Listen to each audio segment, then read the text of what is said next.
Ladies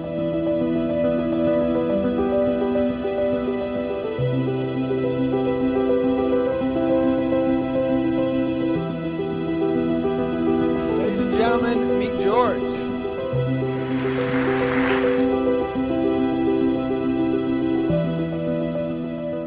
Hi everyone, and welcome back to the George Collection. I'm Rachel Rightside Blonde. You just can't make this stuff up. Bill Clinton is writing a book about a killer in the White House. Is there a killer in the White House? Bill Clinton and James Patterson are back with a twist you need to read to believe. This summer's blockbuster legal thriller, The First Gentleman. Available now. I'm sure it'll be a wonderful work of fiction that isn't based in reality whatsoever, right? The timing of all of this is very peculiar to me. First of all, we have Donald Trump coming out with a video about Hillary Clinton and all the people that have been killed around her. The first person in the video was JFK Jr. And now we have a book by Bill Clinton about a killer in the White House. JFK Jr. notoriously included the Clinton body count in his book, The George Political Book of Lists. I've highlighted the story of Vince Foster and how he was on an episode of Unsolved Mysteries.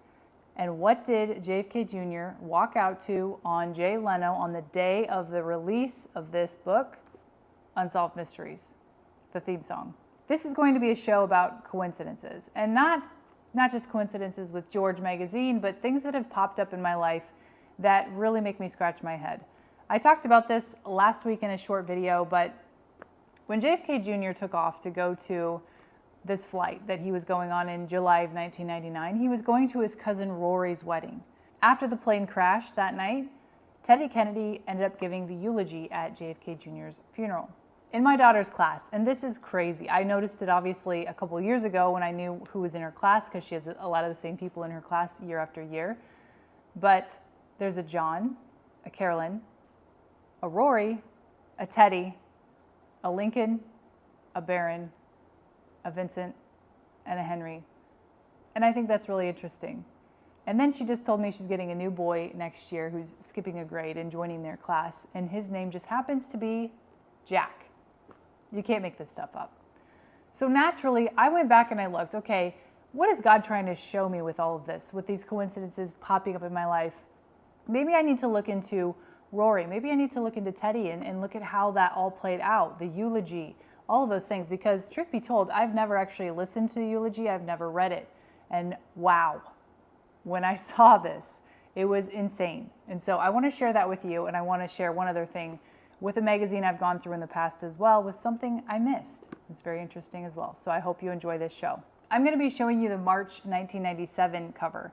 Keep in mind, this issue is 1 month after the Survival Guide to the Future. So if anyone was curious, did JFK Jr. put stuff in the magazines after or before the Survival Guide to the Future? Yes.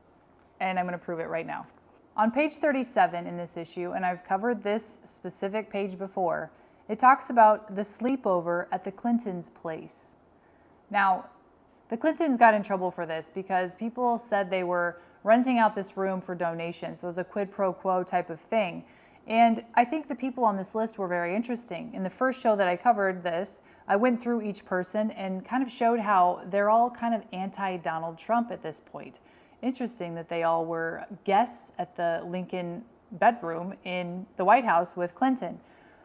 But something I noticed, and I cannot believe I didn't notice it the first time, is that the covers are the wrong color. And the side table, the tablecloth, is not the right color. If you look at the Lincoln bedroom, this is what it looks like. Pretty old-fashioned looking, lots of browns and off-whites, and it looks very historic, right? But that's not how it's portrayed in this magazine.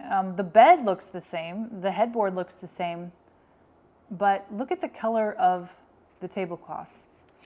Now, if I were to say that there was anything that looked Tiffany blue, that is Tiffany blue to me. That is identical, the color, that is perfect. So, was there a hidden message there? Let's say you're the Kennedy family and you want to use a color that's going to get the attention of your enemy. If you were a Kennedy, what color would that be? It would be Tiffany blue.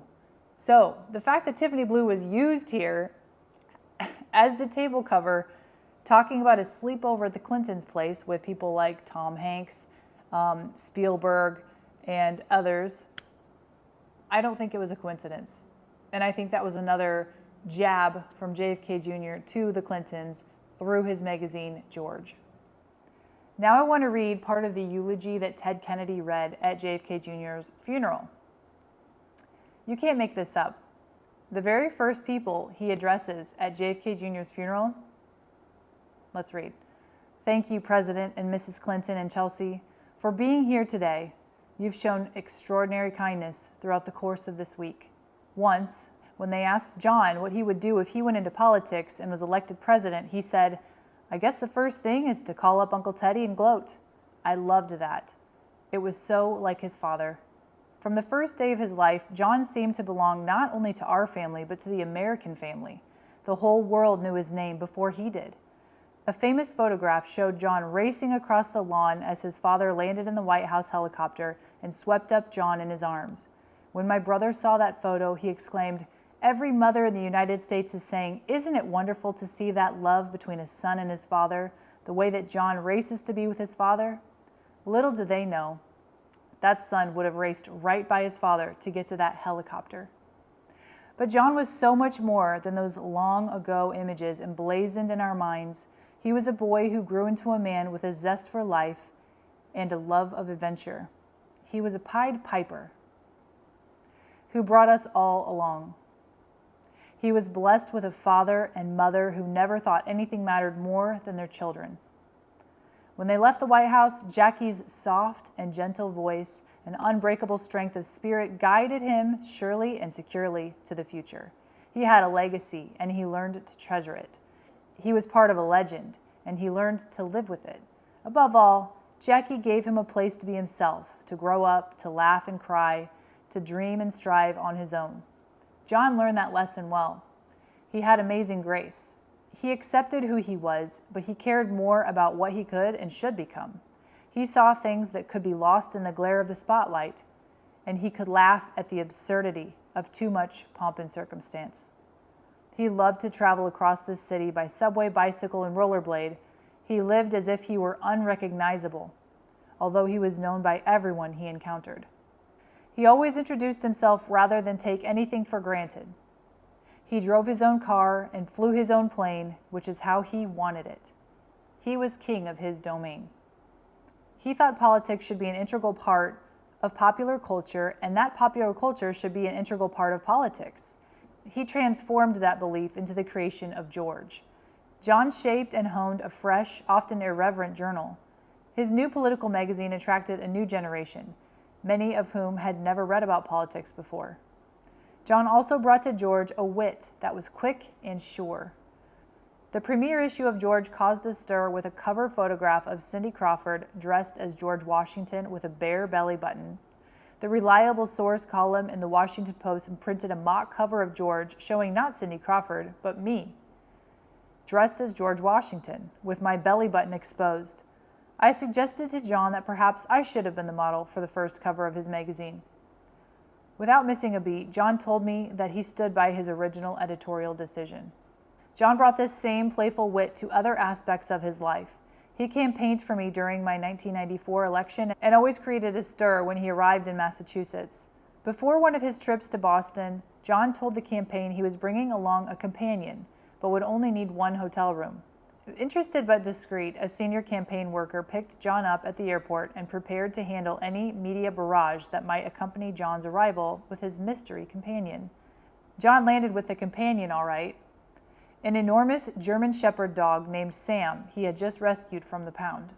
He loved to talk about the expression on the campaign worker's face and the reaction of the clerk at the Charles Hotel when John and Sam checked in. I think now not only of these wonderful adventures, but of the kind of person John was. Towards the end of the eulogy, it said this: John was one of Jackie's two miracles. He was still becoming the person he would be, and doing it by the beat of his own drummer. He had only just begun. There was in him a great promise of things to come. The Irish ambassador recited a poem to John's father and mother soon after John was born.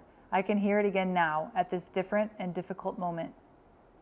We wish to the new child a heart that can be beguiled by a flower that the wind lifts as it passes. If the storms break for him, may the trees shake for him their blossoms down. In the night that he is troubled, may a friend wake for him, so that his time may be doubled. And at the end of all loving and love, may the man above give him a crown. We thank the millions who have rained blossoms down on John's memory. He and his bride have gone to be with his mother and father, where there will never be an end to love. He was lost on that troubled night, but we will always wake for him, so that his time, which was not doubled, but cut in half, will forever live in our memory, and in our beguiled and broken hearts. We dared to think, in that other Irish phrase, that this John Kennedy would live to comb gray hair, with his beloved Carolyn by his side, but like his father, he had every gift but length of years. We who have loved him from the day he was born and watched the remarkable man he became, now bid him farewell. God bless you, John and Carolyn. We love you, and we always will. Senator Edward M. Kennedy, July 23rd, 1999.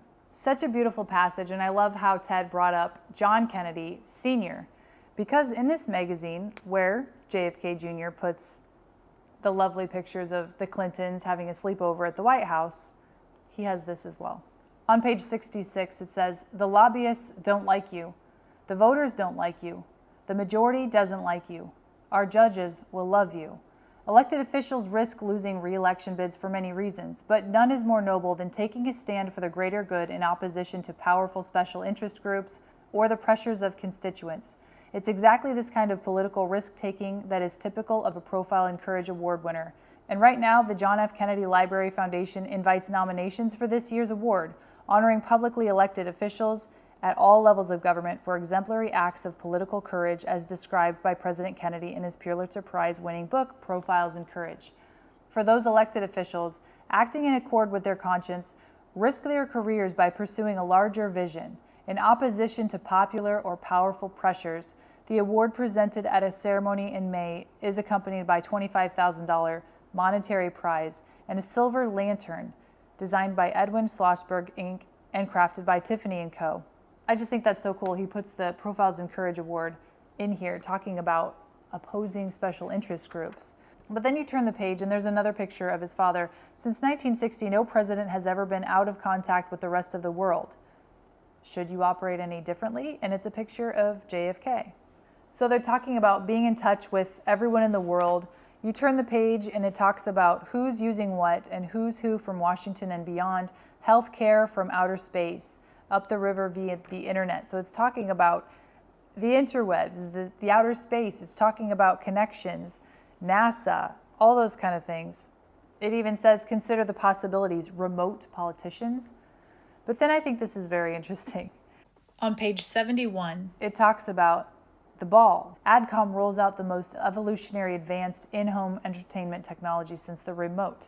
It's interesting because it's on page 71, mirror that 17, and it's talking about the ball. And at the very end of the ad, it says, the ball, catch it today. So, is that another coincidence, or is that some kind of communication saying that the ball is going to be with those who have the ability to communicate, the people who can watch what's going on outer space and the interwebs and the internet? And it's just interesting that JFK is in this magazine. From 1960, no president has ever been out of contact with the rest of the world. So, what does all this mean, and how does this all play together? You decide. That does it for this episode of the George Collection. Thank you so much for watching. Have a great week, and I'll see you next time. Say bye, Freddie.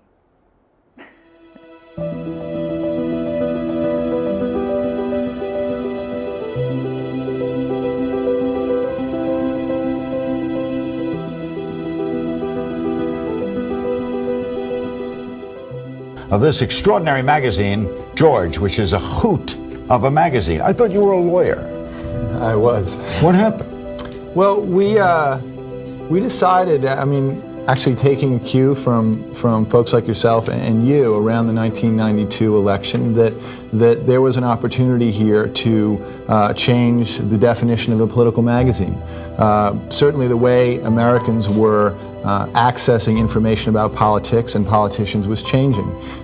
Candidates were appearing on late night talk shows, on talk radio, on sitcoms, and there was a kind of a leveling process. And while the rest of media clearly had caught up with that, we felt that political magazines per se hadn't. Your mother was a hell of an editor at Doubleday. That's what I hear. Would she have liked George? I think she would have.